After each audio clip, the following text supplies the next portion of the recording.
चलो Rawls law क्या है? रॉल्स लॉ क्या है? आज हम लोग क्या डिस्कस करेंगे कि रॉल्स लॉ क्या है। ठीक है, रॉल्स लॉ का हेनरी लॉ के साथ क्या कनेक्शन है, रॉल्स लॉ किस परिस्थिति में अप्लाई होगा या किस परिस्थिति में अप्लाई नहीं होगा। ठीक है, कौन सा सिचुएशन में रॉल्स लॉ अप्लाई होगा, कौन सा सिचुएशन में रॉल्स लॉ अप्लाई नहीं होगा। ठीक है, पिछले क्लास में हम लोग डिस्कस किए थे क्या, वेपर प्रेशर। तो रॉल्स लॉ जो है वो वेपर प्रेशर से ही रिलेटेड है। ठीक है, रॉल्स लॉ किससे रिलेटेड है? वेपर प्रेशर से ही रिलेटेड है। ठीक है, तो वेपर प्रेशर जो है वो मोल फ्रैक्शन के साथ किस तरह से रिलेटेड है। ठीक है, यही रॉल्स लॉ बताता है। रॉल्स लॉ क्या बताता है कि जो पार्शियल वेपर प्रेशर है इस कंपोनेंट किसी सॉल्यूशन में, सॉल्यूशन होगा तो क्या हो जाएगा, दो कंपोनेंट होगा, एक सॉल्यूट होगा और दूसरा सॉल्वेंट होगा। तो यहाँ पर दो परिस्थिति हो सकता है, एक ऐसा सॉल्यूशन जिसमें सॉल्यूट और सॉल्वेंट दोनों वोलेटाइल हो, और दूसरा सिचुएशन जिसमें सॉल्यूट नॉन वोलेटाइल हो। ठीक है, तो दोनों परिस्थिति में, दोनों सिचुएशन में रॉल्स लॉ क्या बताता है, कैसे अप्लाई करते हैं, इसको हम लोग सीखेंगे वन बाय वन। तो सबसे पहले जो है नॉर्मल कंडीशन सिर्फ रॉल्स लॉ अगर कहा जाएगा, ठीक है, तो जो जनरल रॉल्स लॉ है वो हम लोग लिखेंगे अगर एग्जाम में आता है तो। अगर स्पेशली अगर आएगा रॉल्स लॉ लिखने के लिए नॉन वोलेटाइल सॉल्यूट के लिए, तो वो लिखा हुआ रहेगा। ठीक है, कि Rawls law, right the Raoult's law for non volatile solute. तो देख लेना है क्या है। तो सबसे पहले हम लोग रॉल्स लॉ हम लोग डिस्कस करते हैं। रॉल्स लॉ क्या है कि partial vapour pressure each component का, ईच वोलेटाइल कंपोनेंट का, यानी दोनों सॉल्यूट सॉल्वेंट अगर दोनों वोलेटाइल है तो दोनों का अलग अलग पार्शियल वेपर प्रेशर जो होता है वो डायरेक्टली प्रोपोर्शनल होता है उस कंपोनेंट के मोल फ्रैक्शन के, कहां पे, इन द लिक्विड फेज। कहा, इन द लिक्विड फेज। ठीक है, लिक्विड सॉल्यूशन में जितना जितना मोल फ्रैक्शन होगा। ठीक है,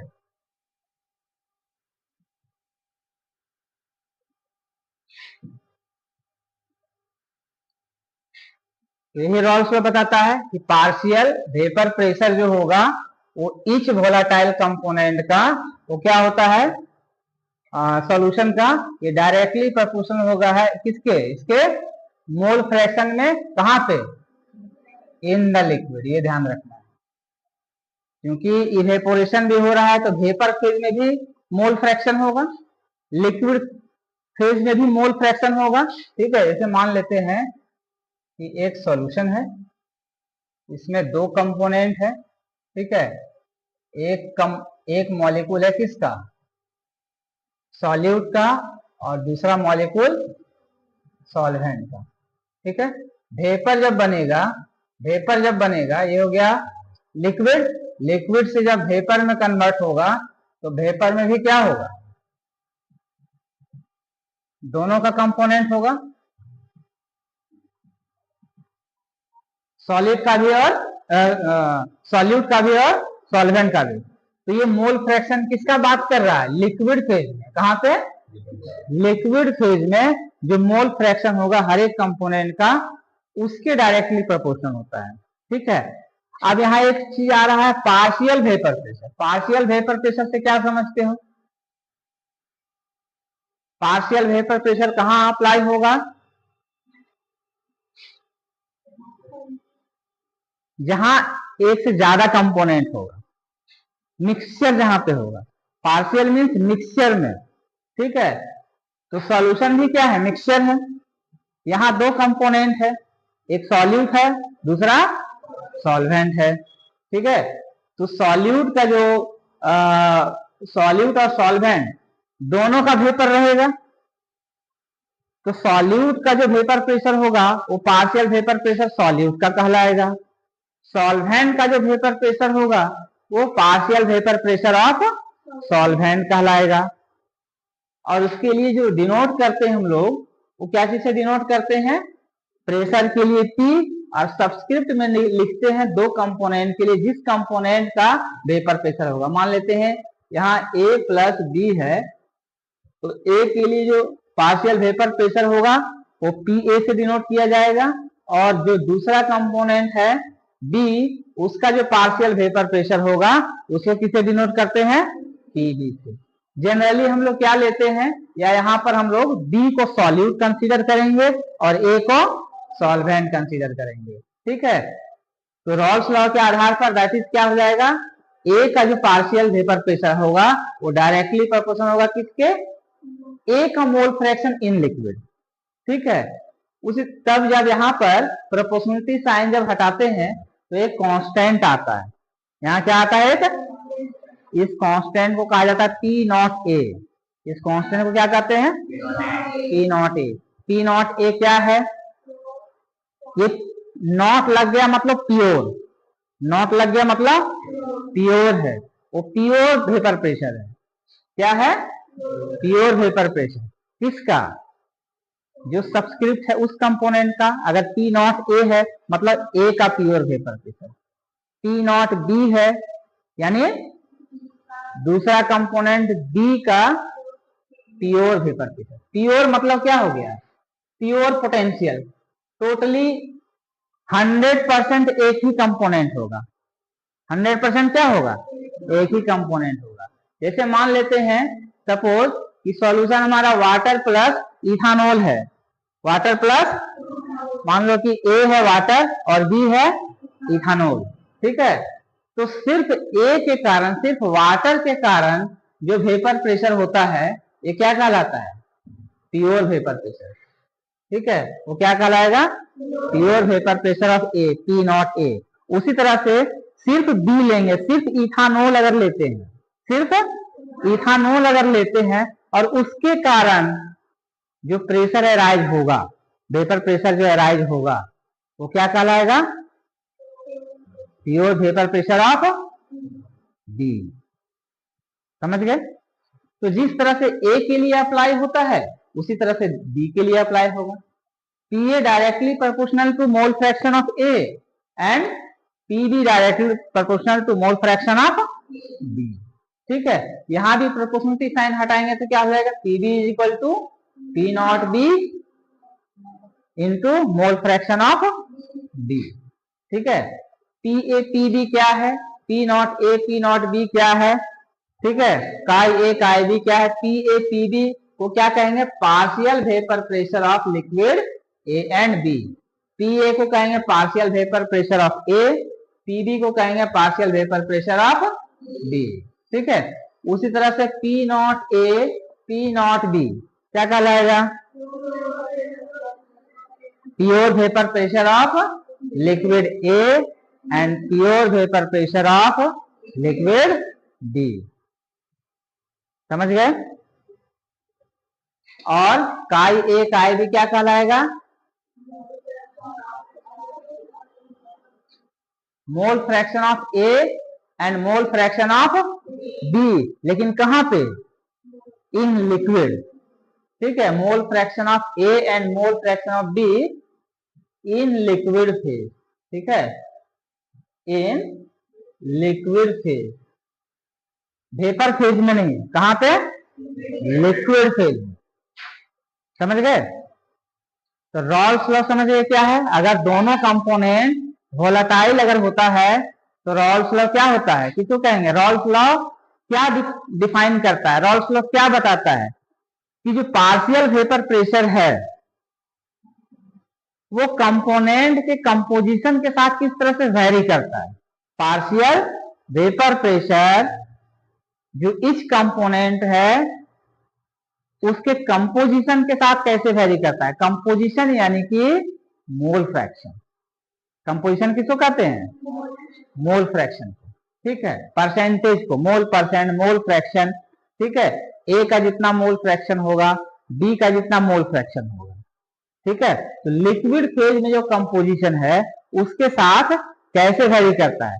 यानी कि अगर दो सॉल्यूशन लिए हैं लिक्विड में जिसका मात्रा जितना ज्यादा होगा, जितना ज्यादा बढ़ा देंगे, ठीक है, मोल फ्रैक्शन जितना अधिक होगा, पार्शियल वेपर प्रेशर क्या होगा, उतना ही अधिक होगा, कम होगा। जब डायरेक्टली प्रोपोर्शनल का मतलब क्या हो गया, डायरेक्टली प्रोपोर्शनल मतलब क्या हो गया,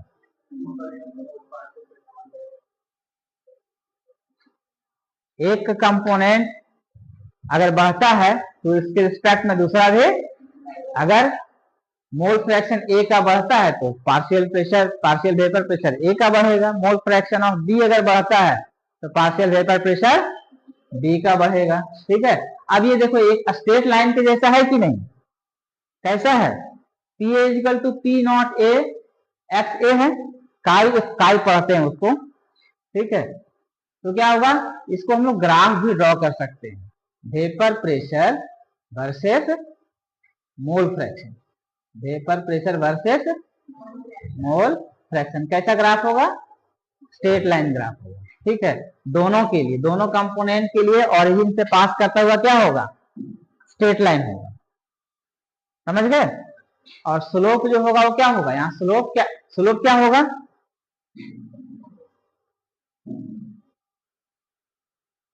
मैथ है कि नहीं सबका, 10th में तो पढ़े ही हो मैथ है।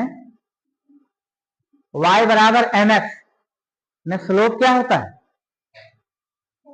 m स्लोप होता है ना, तो y बराबर mx के जैसा है कि नहीं है। y मान लो पार्शियल वेपर प्रेशर को और x मान लो मोल फ्रैक्शन को, तो y बराबर mx के जैसा है कि नहीं, तो स्लोप यहाँ क्या है, P नॉट ए, यानी जो प्योर वेपर प्रेशर है वो क्या है, vapour pressure versus mole fraction में वो स्लोप है, समझ गए। ये प्योर वेपर प्रेशर को समझाने के लिए ये डायग्राम है। ठीक है, क्लियर हो गया।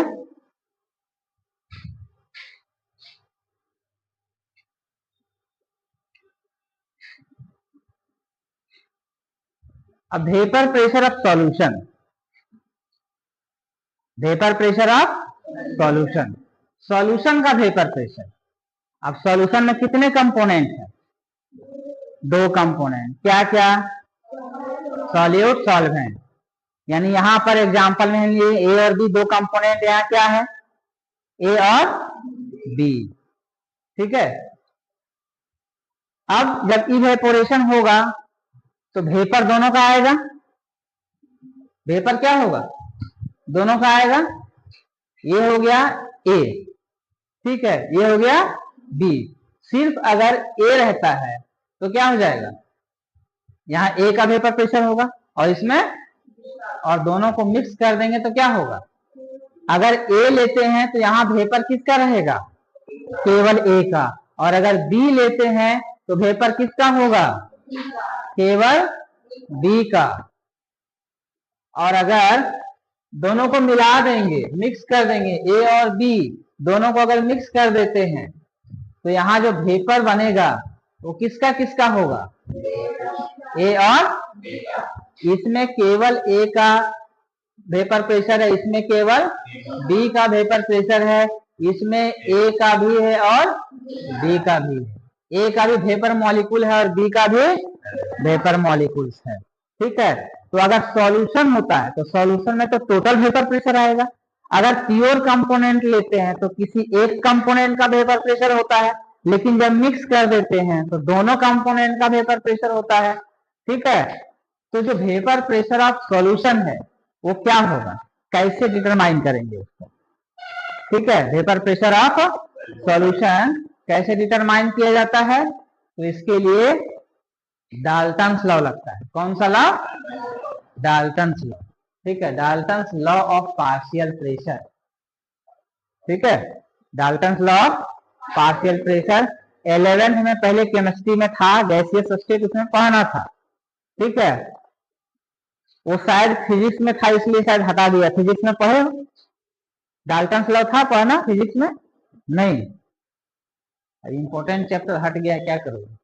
डाल्टन्स लॉ क्या बताता है कि जब दो नॉन रिएक्टिव स्पीसीज को, जब दो नॉन रिएक्टिव गैसेस को, ठीक है, किसी कंटेनर में कांस्टेंट वॉल्यूम और टेम्परेचर पे रखा जाता है, तो जो टोटल प्रेशर होता है मिक्सचर ऑफ गैसेस का, वो इस कंपोनेंट के पार्शियल प्रेशर के जोड़ के बराबर होता है।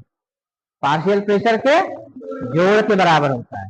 यानी अगर रूम के अंदर ये टेम्परेचर भी कांस्टेंट है, वॉल्यूम भी कांस्टेंट है, अगर ऑक्सीजन गैस और नाइट्रोजन गैस या अदर गैसेस भी है, तो एयर का जो प्रेशर होगा, एयर का प्रेशर होगा, वो क्या होगा, अलग अलग जो गैस का जो पार्शियल प्रेशर होगा, यानी oxygen gas, nitrogen gas, carbon dioxide gas, water vapour, सभी का पार्शियल प्रेशर के जोड़ के बराबर होता है। इसको हम लोग कहते हैं डाल्टन्स लॉ। इसी को क्या कहा जाता है, और यही लॉ यहां भी अप्लाई होगा। यही लॉ क्या होगा, सॉल्यूशन का वेपर प्रेशर के लिए भी अप्लाई होगा। ठीक है, अब वेपर फेज में आ गया, मतलब ये गैसियस स्टेट में हो गया, गैस ही है, तो गैस के लिए Dalton's law partial pressure apply होगा। यानी पार्शियल प्रेशर ऑफ ए और पार्शियल प्रेशर ऑफ बी का जो जोड़ होगा वही क्या हो जाएगा, टोटल प्रेशर हो जाएगा। यानी टोटल प्रेशर जो होगा, टोटल वेपर प्रेशर सॉल्यूशन का, जिसको पी से या पी एस से भी डिनोट कर सकते हो, ये क्या हो जाएगा, P A plus P A क्या है, partial vapour pressure of, P B क्या है, partial vapour pressure of D. ठीक है, अब जो हम लोग रॉल्स लॉ में पढ़े हैं, पी ए, इससे पीछे, ठीक है, पी ए बराबर क्या पढ़े हैं, directly proportional to mole fraction से यहां से आया था ना, पी नॉट ए का ये। ठीक है, उसी तरह से पी बी बराबर रॉल्स लॉ से क्या लाए थे, पी नॉट बी का ये। ठीक है, तो इसका वैल्यू बैठा देंगे, यही चीज, पी ए नॉट काई ए प्लस पी नॉट बी काई बी। ठीक है, यही क्या हो गया,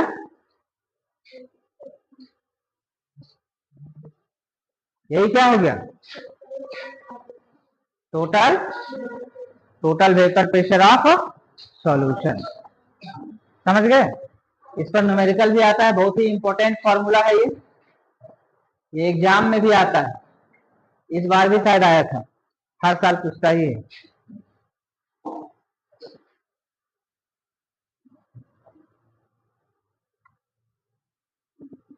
हो गया,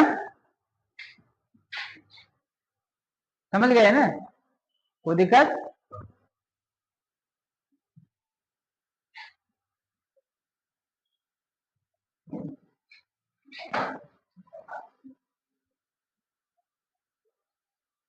आप क्या बताए, ये दो कंडीशन बताए थे कि एक कंडीशन में कि दोनों कंपोनेंट क्या होगा, वोलेटाइल, और दूसरा कंडीशन क्या है कि एक कंपोनेंट क्या होगा, नॉन वोलेटाइल होगा। ठीक है, तो मान लेते हैं कि दूसरा कंपोनेंट, एक कंपोनेंट ऐसा सॉल्यूशन जिसमें एक कंपोनेंट क्या होगा, एक component non volatile, solute non volatile.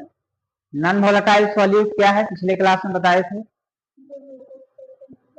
किसको बोलते हैं नॉन वोलेटाइल सॉल्यूट, ऐसा मॉलिक्यूल जो वेपर नहीं बनाता है। ठीक है, कौन कौन सा होता है वैसे सॉल्यूट, जनरली सॉलिड सॉल्यूट। ठीक है, कौन सा सॉलिड हो सकता है, कौन कौन सा solid, glucose, sugar, urea, NaCl, Na2SO4। ठीक है, जितना सॉल्ट है ये सभी क्या है, नॉन वोलेटाइल सॉल्यूट। ठीक है, ये सबको अगर ऐड कर देते हैं, ठीक है, सॉल्वेंट में, यानी ऐसा सॉल्यूशन जिसमें सॉल्यूट नॉन वोलेटाइल होता है, तब क्या होगा, उसके कारण वेपर प्रेशर होगा, उसका वेपर प्रेशर क्या हो जाएगा, 0 हो जाएगा। ठीक है, तो क्या होता है, वेपर प्रेशर घट जाता है, पिछले क्लास में भी डिस्कस किए थे। देखो क्या होगा, जब बी जब होगा, ठीक है, कंप्लीटली नॉन वोलेटाइल होगा, बी जब कंप्लीटली नॉन वोलेटाइल होगा तब क्या हो जाएगा, बी के कारण जो पार्शियल वेपर प्रेशर होगा ये क्या हो जाएगा, 0 हो जाएगा। क्यों 0 होता है, पिछले क्लास में डिस्कस भी किए थे। क्यों 0 होता है, क्योंकि ये देखो ये ब्लॉक कर दे रहा है, ये नॉन वोलेटाइल सॉल्यूट, ये क्या है, ये है नॉन वोलेटाइल सॉल्यूट। ठीक है, ये रोक दे रहा है। ठीक है, बाउंसर जिसको कहते हैं, ये बाउंसर का काम करता है। बाउंसर मतलब क्या जानते हो ना, बाउंसर होता है किसी के साथ क्या होता है, मिलने नहीं देता है, बॉडीगार्ड समझ लो ना। ठीक है, बाउंसर मतलब क्या हो गया, ये बॉडीगार्ड, ये रोक देता है। ठीक है, ये बाहर आने छुप छुप के इधर उधर से निकल जाता है, निकलेगा ही, क्योंकि ये तो बहुत बड़ा है लेकिन ये बहुत छोटा है साइज। ठीक है, तो क्या हो जाएगा, कहीं से छुप छुप के इधर से निकल जाता है, निकलता तो है ही, इवेपोरेट तो होगा ही, लेकिन जितना पहले इवेपोरेट हो रहा था विदाउट नॉन वोलेटाइल सॉल्यूट कम हो जाएगा। इसलिए वेपर प्रेशर क्या हो जाता है, सॉल्यूशन का भी वेपर प्रेशर कम हो जाता है ना। फैक्टर्स अफेक्टिंग वेपर प्रेशर में पिछले क्लास में बताए हैं, सॉल्यूशन का भी वेपर प्रेशर को कम करता है। खुद तो इसका वेपर प्रेशर है नहीं, उल्टे ये क्या करता है, ब्लॉक कर देता है, जो सॉल्वेंट का मॉलिक्यूल इवेपोरेट होने वाला होता है उसको ब्लॉक करके उसका इवेपोरेशन का रेट को कम कर देता है, उसका वेपर प्रेशर को कम कर देता है। ठीक है, तो इसको लिखोगे कैसे एग्जाम में आ गया, तो ये क्या कहता है,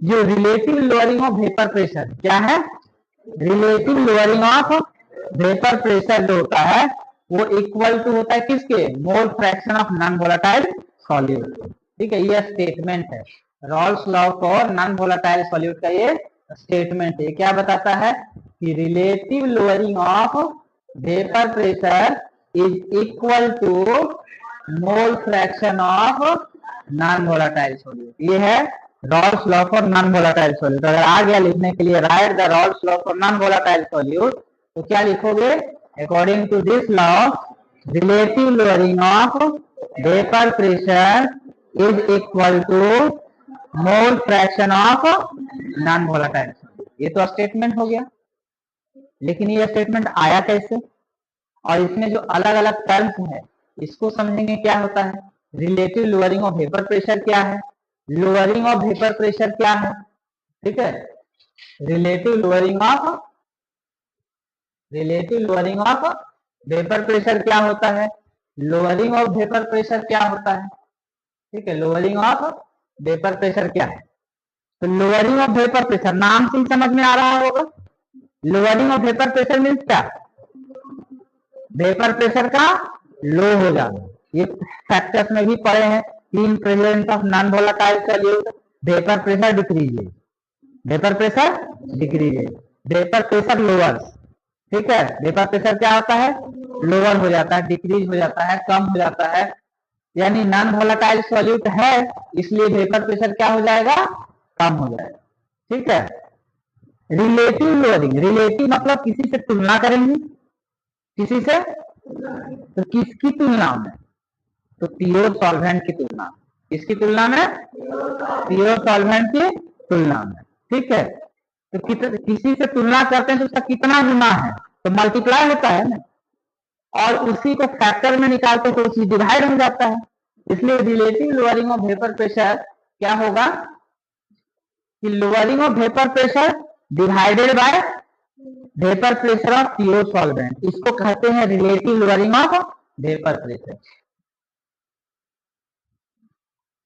relative lowering of vapour pressure pen से लिखाता है, हाँ लिखा जाएगा, हाँ very good.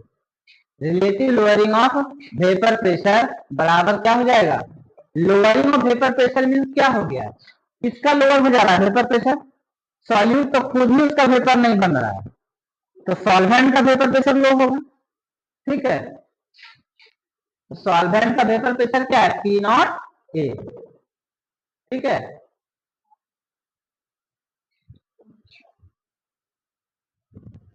P not A minus क्या हो जाएगा, सॉल्यूशन की तुलना में यानी पीटी। ठीक है, ये क्या कहलाएगा, लोअरिंग ऑफ वेपर प्रेशर। ठीक है, सॉल्यूशन का जो वेपर प्रेशर है वो क्या हो जाता है, लो हो जाता है, किससे, प्योर सॉल्वेंट से। तो प्योर सॉल्वेंट का पी नॉट ए हो गया और सॉल्यूशन का वेपर प्रेशर पीटी हो गया, तो लोअरिंग होगा तो क्या हो जाएगा, P not A minus PT. Lowering of vapour pressure क्या हो गया, P not A minus PT, P not A minus PT, ये हो गया लोअरिंग, सॉरी इसको, ये हो गया लोअरिंग ऑफ वेपर प्रेशर, ये हो गया लोअरिंग ऑफ वेपर प्रेशर। अब relative lowering of vapour pressure, relative lowering of vapour pressure, तो किसके तुलना में कम हो जा रहा है, प्योर सॉल्वेंट के तुलना में, तो क्या हो जाएगा, P not A minus P T divided by P not A, इसको कहेंगे, ये क्या कहलाएगा, relative lowering of vapour pressure, और P not A minus P T इसको क्या कहते हैं, लोअरिंग ऑफ वेपर प्रेशर। ठीक है, Raoult's law for non volatile solute क्या कहता है कि जो relative lowering of vapour pressure है यानी P not A minus P T divided by P not A, ये बराबर होता है किसके, mole fraction of non volatile solute, mole fraction of non volatile solute यानी chi B, chi A mole fraction of solvent है, chi B mole fraction of solute है, यानी ये बराबर हो जाएगा किसके, काई बी के। ठीक है, यही है Raoult's law for non volatile solute. आता कैसे है, टोटल वेपर प्रेशर पीटी बराबर क्या बताए, पीटी बराबर क्या होता है, पी नॉट ए काई ए प्लस पी नॉट बी काई। ठीक है, तो चूंकि बी का तो वेपर प्रेशर बनेगा ही नहीं, तो ये क्या हो जाएगा, पी नॉट बी जीरो हो जाएगा या पी बी जीरो हो जाएगा, पी बी जीरो हो जाएगा तो पी टी बराबर केवल पी ए हो जाएगा, यानी पी नॉट ए काई ए। ठीक है, यही हो जाएगा, ये कब होगा, जब सॉल्यूट नॉन वोलेटाइल, अगर सॉल्यूट वोलेटाइल होता तो यहाँ पर ये वाला हो जाता, ये कब होगा, जब सॉल्यूट, ये कब होता है, और वोलेटाइल सॉल्यूट, लेकिन अगर सॉल्यूट नॉन वोलेटाइल होगा तो टोटल प्रेशर ये हो जाएगा। ठीक है, यानी पीटी बराबर पी नॉट ए। अब हम लोग जानते हैं मोल फ्रैक्शन का सम क्या होता है,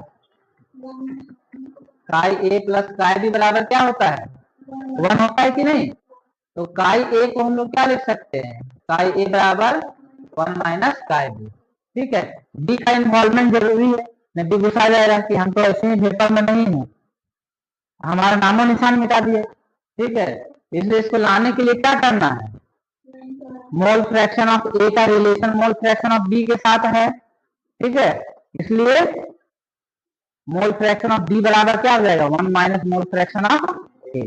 ठीक है, तभी ना बी का इन्वॉल्वमेंट होगा। ठीक है, ये क्या कर दिए, 1 माइनस काई बी। अब इसको सिंप्लीफाई करोगे तो क्या आ जाएगा, P not A minus P B divided by P not A बराबर काई बी। ठीक है, यानी मोल फ्रैक्शन ऑफ बी। ठीक है, ए और बी पहले ही बता दिए, ए क्या है, ए को हम लोग सॉल्वेंट,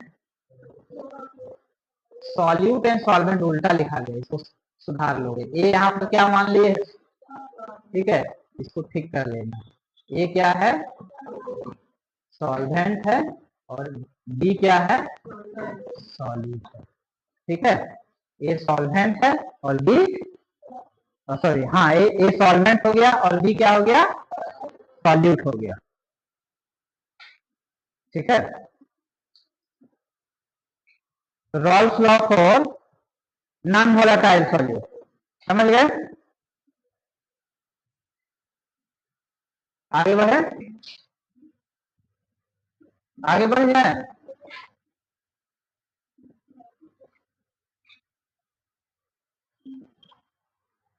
अब रॉल्स लॉ और हेनरीज लॉ में क्या रिलेशन,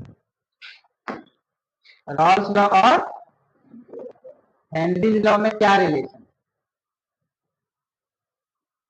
हेनरीज लॉ क्या पढ़े हो, बता चुके हैं। हेनरीज लॉ क्या बताता है, एक चीज कॉमन देखो क्या है दोनों में, दोनों मोल फ्रैक्शन के ही प्रोपोर्शनल होता है, mole fraction in liquid phase. Raoult's law भी mole fraction of liquid phase के साथ ही रिलेशन है, और हेनरीज लॉ में भी किसके साथ रिलेशन है, mole fraction of solute in liquid phase. ठीक है, दोनों का पार्शियल प्रेशर का ही रिलेशन है, पार्शियल प्रेशर प्रोपोर्शनल होता है मोल फ्रैक्शन के हेनरीज लॉ में भी, और पार्शियल प्रेशर प्रोपोर्शनल होता है मोल फ्रैक्शन का इन रॉल्स लॉ में भी। ठीक है, दोनों में अंतर क्या है, कॉमन चीज देखे हुआ अंतर देखोगे तो प्रोपोर्शन, सबसे पहला अंतर क्या है, प्रोपोर्शनलिटी कांस्टेंट। हेनरीज लॉ में प्रोपोर्शनलिटी कांस्टेंट क्या आता है, हेनरी लॉ कांस्टेंट यानी KH, और रॉल्स लॉ में प्रोपोर्शनलिटी कांस्टेंट क्या आता है, P नॉट A यानी pure vapour pressure of component A।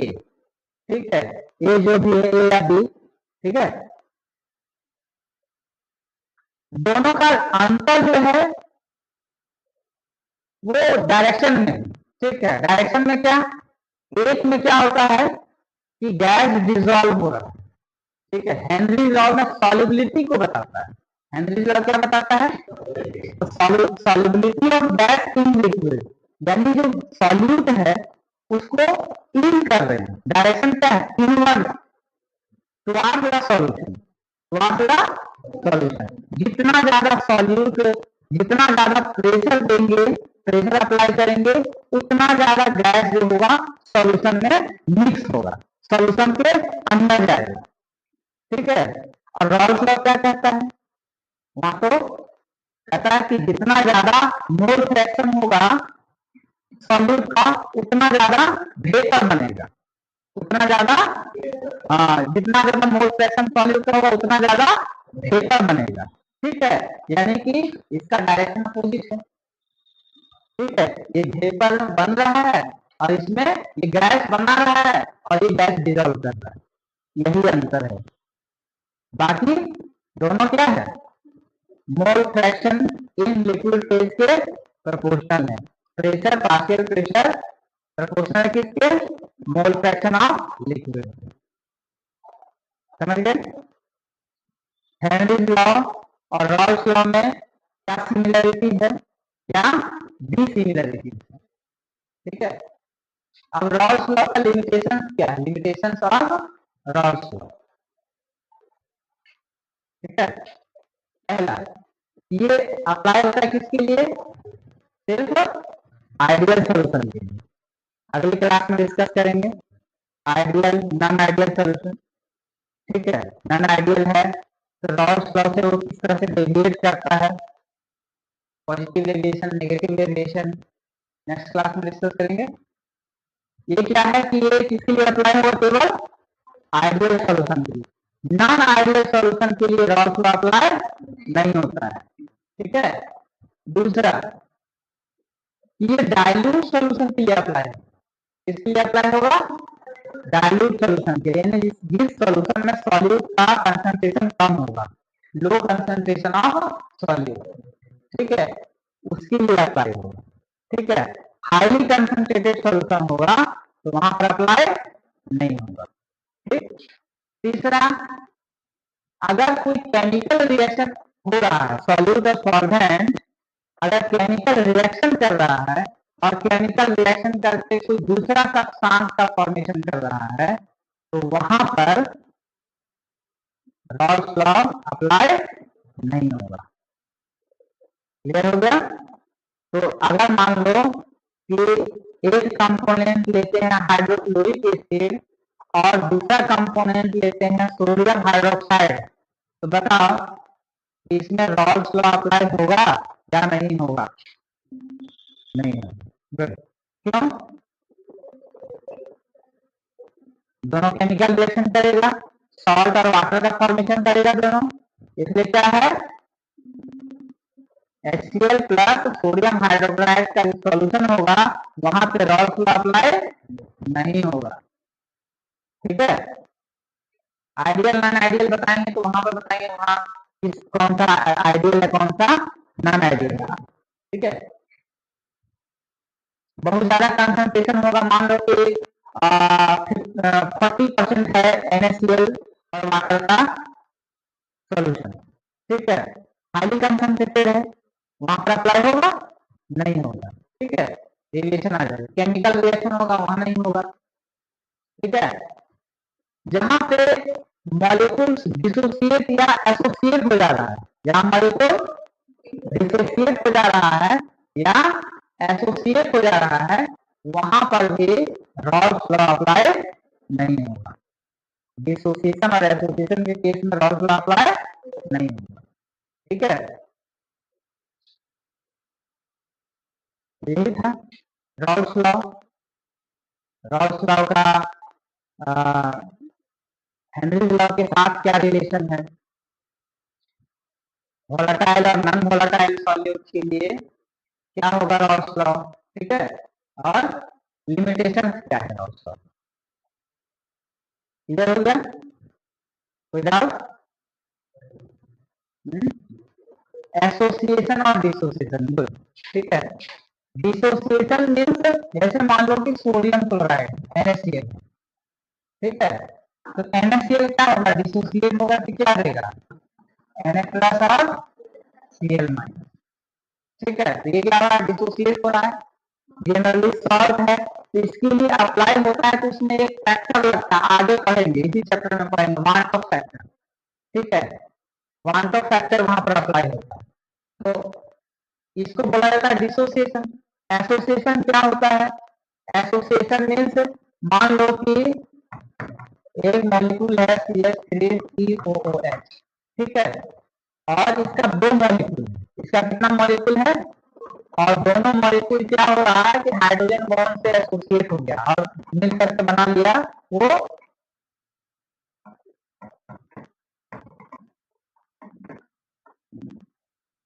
ये पूरा एक मॉलिक्यूल हो गया, ये क्या हो गया? एक मॉलिक्यूल हो गया। ठीक है? ये डायमर बन गया, इसका डायमराइजेशन हो गया, ट्राइमराइजेशन हो गया या पॉलीमराइजेशन हो जाएगा। ठीक है?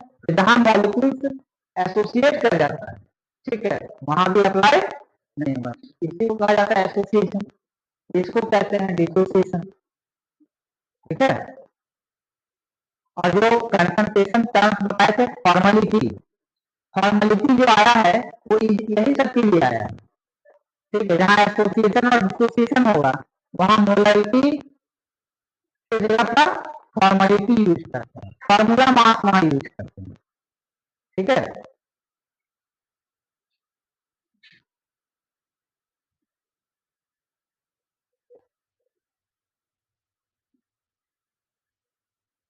क्लियर हो गया?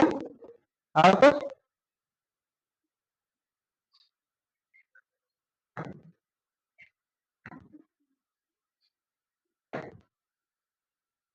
अब चलो जो पढ़े हो उसके आधार पर क्वेश्चन है तो सॉल्व करो। ये होमवर्क के लिए क्वेश्चन है, ये तुमको यहाँ सॉल्व करना है।